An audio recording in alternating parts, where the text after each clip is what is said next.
بسم اللہ الرحمن الرحیم۔ السلام علیکم۔ آپ دیکھ رہے ہیں میرا انکشاف ود اسلم انصاری۔ جناب علی، جیسا کہ آپ نے تھمبنیل میں دیکھا ہوگا کہ بڑے غلام علی نے 1 روپے کی خاطر پاکستان چھوڑ دیا، تو جناب بڑے غلام علی کے متعلق تو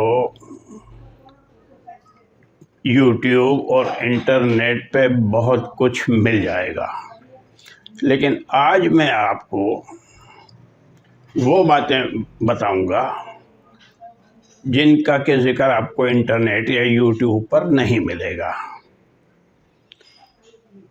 تو بات کچھ یوں ہے کہ قیام پاکستان کے ابتدائی سالوں میں جب میں اپنے ماں باپ کی انگلی پکڑ کر چلتا تھا، اور اس زمانے میں ہماری رہائش جہانگیر ایسٹ کے 79 نمبر مکان میں تھی،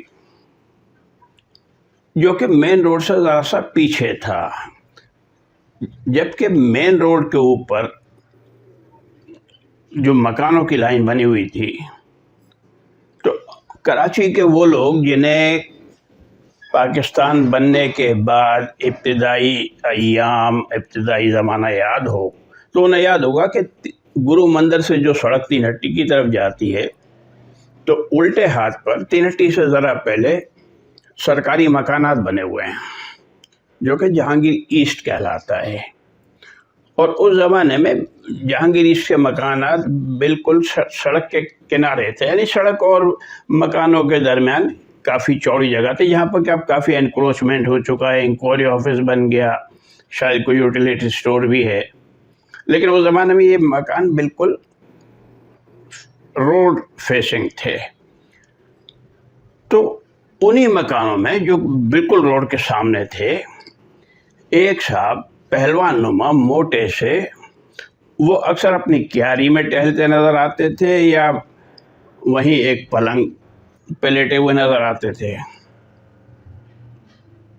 تو ایک دن میرے والد نے بتایا کہ یہ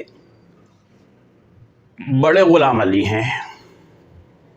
اچھا، میں ظاہر ہے کہ 6-7 سال کا بچہ، مجھے کیا پتا کہ بڑے غلام علی کون ہیں اور چھوٹے غلام علی کون ہیں۔ بات آئی گئی ہو گئی۔ تھوڑے دن بعد گھر میں بڑوں میں بات چیت چل رہی تھی، بڑے غلام علی پاکستان سے چلے گئے۔ ٹھیک ہے بھائی، چلے گئے ہوں گے۔ اس زمانے میں تو لوگ آتے جاتے رہتے تھے۔ خود ہمارے گھر کا یہ حال تھا کہ 1-2 مہینے بعد ہم دیکھتے تھے کہ کوئی بگی آ کے رکی ہے اور اس میں سے تھوڑا سا سامان اتر رہا ہے، کوئی فیملی آ کے رہ گئی، 15-20 دن بعد، مہینے بعد پتہ چلا کہ انہی کا سامان گدا گاڑی میں لد کے جا رہا ہے کہ شاید انہوں نے کہیں جھونپڑی ڈال لی ہے یا کہیں کرائے کا مکان مل گیا ہے۔ تو اسی طریقے سے بڑے غلام علی جو تھے، وہ بھی جو 2 کمروں کے مکانات تھے، اس میں ایک آدھے کمرے میں، آدھے پورشن میں وہ کرائے پر رہتے تھے۔ پاکستان سے کیوں گئے، اس کی وجہ بتانے سے پہلے میں آپ کو اپنے مرحوم دوست، بزرگ دوست میرے کرامت شیر خان کا ایک واقعہ بتا دوں آپ کو۔ کرامت صاحب جس کے ساتھ میرا اکثر وقت گزرتا تھا، اور میرے بالکل ایک گھر چھوڑ کے پڑوسی تھے، تو ایک دن انہوں نے غلام علی کا ذکر کرتے ہوئے بتایا کہ لیں بھائی، بڑے غلام علی تو سیٹھ ولی کا کے گھر ایک دفعہ گانے کی محفل میں گئے، ساری رات گانا گاتے رہے، صبح جب چلنے لگے تو سیٹھ صاحب نے انہیں 50 روپے کا نوٹ دیا۔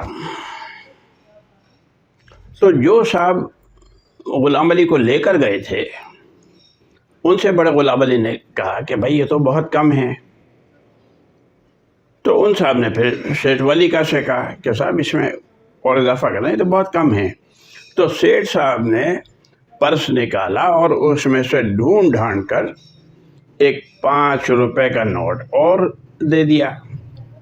مطلب یہ کہ 50 نے بھیا تو 55 لے لو۔ تو یہ واقعہ مجھے کرامت صاحب نے سنایا تھا ابھی کچھ سال پہلے۔ اچھا، بڑے غلام علی یہاں سے پاکستان سے چلے گئے۔ اب کیا ہوا کہ وہاں پر ایک فلم بن رہی تھی مغل اعظم، کہ آصف مغل اعظم بنا رہے تھے۔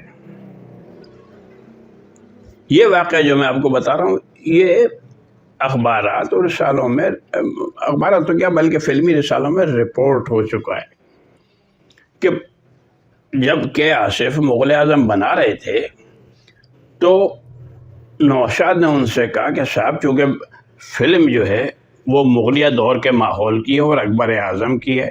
اچھا، آپ کو یاد ہوگا کہ اکبر اعظم کے دور میں تانسین جیسا استاد تھا وہاں پر۔ تو اس فلم میں ایک گانا پکا راگ بھی ہونا چاہیے، کہ آصف نے ایگری کیا کہ بالکل ٹھیک ہے، ہونا چاہیے۔ کون گائے گا؟ تو نوشاد نے کہا کہ پکا راگ تو غلام علی سے بہتر کوئی گا ہی نہیں سکتا۔ کیا سب کا ٹھیک ہے، آپ بات کریں ان سے۔ اب نوشاد صاحب گئے بڑے غلام علی کے پاس کہ صاحب وہ فلم بن رہی ہے، آپ اس میں ایک گانا گا دیں، محل کا منظر ہے اس کا، محفل کا، ایک گانا آپ گا دیں۔ بڑے غلام علی نے نوشاد صاحب کو اسٹریٹ اوے جواب دے کہ نہیں بھائی، میں محفل کا آدمی ہوں، میں فلموں میں نہیں گاتا، فلموں میں نہیں گاؤں گا۔ نوشاد صاحب نے کافی ان کی منت سماجت کی، انہوں نے کہا نہیں میں نہیں گاؤں گا۔ نوشاد صاحب نے جب کہ آصف کو یہ بات بتائی کہ صاحب وہ تیار نہیں ہو رہے، تو کیا آصف نے ان سے کہا کہ بھائی آپ جا کے بات کریں ان سے، آپ ان سے کہہ دیجئے وہ جو مانگیں گے ہم دیں گے۔ نوشاد صاحب پھر پہنچ گئے کیا بڑے غلام علی کے پاس، اور کہنے لگے صاحب آپ گانا گائیے، آپ جو کہیں گے وہ آپ کو دیا جائے گا۔ تو بڑے غلام علی نے اپنی جان چھڑانے کے لیے، ارے صاحب کیا دیں گے، 50,000 روپے دیں گے کیا؟ کیونکہ اس زمانے میں گانے کا مشکل سے 50-100 روپے معاوضہ ہوتا ہوگا۔ بڑے غلام علی نے اپنی جان چھڑانے کے لیے نوشاد صاحب سے کہا کہ 50,000 روپے دیں گے کیا؟ انہوں نے کیا آصف سے کہا کہ بھائی میں گیا تھا، وہ تو 50,000 مانگ رہے ہیں۔ کیا آصف نے کہا ٹھیک ہے منظور ہے۔ اب بڑے غلام علی اس میں آگے ایک کشمکش میں پھنس گئے اور 50,000 کی رقم، تو پھر وہ گانا گانے پر راضی ہو گئے۔ تو پھر نوشاد صاحب نے کہا کہ صاحب اب جب وہ اتنا آپ کے لیے کر رہے ہیں تو ایسا ہے کہ آپ 2 گانے گا دیجیے۔ انہوں نے کہا ٹھیک ہے میں 2 گانے گا دوں گا۔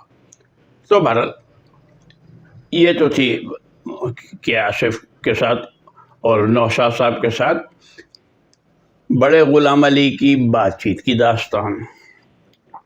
اب بڑے غلام علی نے پاکستان کیوں چھوڑا، اس کی وجہ مجھے بتائی۔ کراچی ٹی وی پر ایک صاحب تھے، بہت اچھا طبلہ بجاتے تھے، اور وہ پاکستان بننے کے شروع کے زمانے میں جب کراچی میں بھی فلم اسٹوڈیوز ہوا کرتے تھے تو اس وقت انہوں نے نور جہاں کے کچھ گانوں میں بھی طبلہ بجایا ہے۔ ان کا نام تھا استاد عمر۔ تو عمر صاحب نے مجھے ایک دن ایسی بات ہو رہی تھی تو انہوں نے مجھے بتایا کہ بڑے غلام علی کا پاکستان سے جانے کی جو وجہ تھی وہ یہ تھی کہ ریڈیو پاکستان پر ان کی تنخواہ، ریڈیو پاکستان میں ان کی تنخواہ 100 روپے تھی۔ اب کوئی ایک اور صاحب جب وہاں پر اپوائنٹ ہوئے تو ان کی تنخواہ بھی 100 روپے تھی۔ تو بڑے غلام علی نے زید بخاری سے، جو کہ اس زمانے میں ریڈیو پاکستان کے ڈائریکٹر جنرل تھے، ان سے کہا کہ صاحب آپ نے ان کی تنخواہ 100 روپے مقرر کی ہے اور میری بھی 100 روپے، تو میری تنخواہ ان سے زیادہ ہونی چاہیے۔ بخاری صاحب نے بڑے غلام علی کی بات سے اختلاف کرتے ہوئے کہا کہ نہیں بھائی آپ کو کیا پتا، وہ تو پی ایچ ڈی ہیں۔ اب مجھے وہ نام یاد نہیں آ رہا تھا کہ کن صاحب کے لیے کہا تھا کہ پی ایچ ڈی ہیں، تو خیر بڑے غلام علی نے کہا کہ صاحب اگر آپ اخبار میں اشتہار دیں گے تو ایم اے پی ایچ ڈی تو 10 آ جائیں گے، غلام علی تو ایک ہی ہے، اگر آپ نے میری تنخواہ 101 روپے نہیں کی، 1 روپے بڑھا دیں آپ، لیکن ان سے زیادہ ہونی چاہیے، صرف چاہے 1 روپیہ ہی کر دیں۔ بخاری صاحب نے منع کر دیا اور بڑے غلام علی پاکستان چھوڑ کر چلے گئے۔ اب جب میں یہ پروگرام ریکارڈ کرانے کا سوچ رہا تھا تو اس وقت مجھے خیال آیا کہ وہ کون صاحب تھے جو کہ پی ایچ ڈی تھے، ان کا نام میرے ذہن سے نکل گیا تھا، تو اس لیے میں نے محمد عمر صاحب سے رابطہ کرنے کی کوشش کی، اور استاد مظہر امراؤ سے جب میں نے رابطہ کیا کہ میں عمر صاحب کا کوئی کانٹیکٹ مجھے مل جائے، تو استاد مظہر امراؤ نے مجھے یہ افسوسناک خبر سنائی کہ محمد عمر صاحب کا 2 سال پہلے انتقال ہو چکا ہے، اللہ تعالیٰ ان کی مغفرت فرمائے۔ تو آج تک کے لیے صرف اتنا ہی۔ ویڈیو کو لائک اور سبسکرائب کرنے والوں کا شکریہ۔ اگر آپ کو بھی یہ ویڈیو اچھا لگا ہو تو اسے لائک اور سبسکرائب کیجیے۔ اگلے پروگرام تک کے لیے اللہ حافظ۔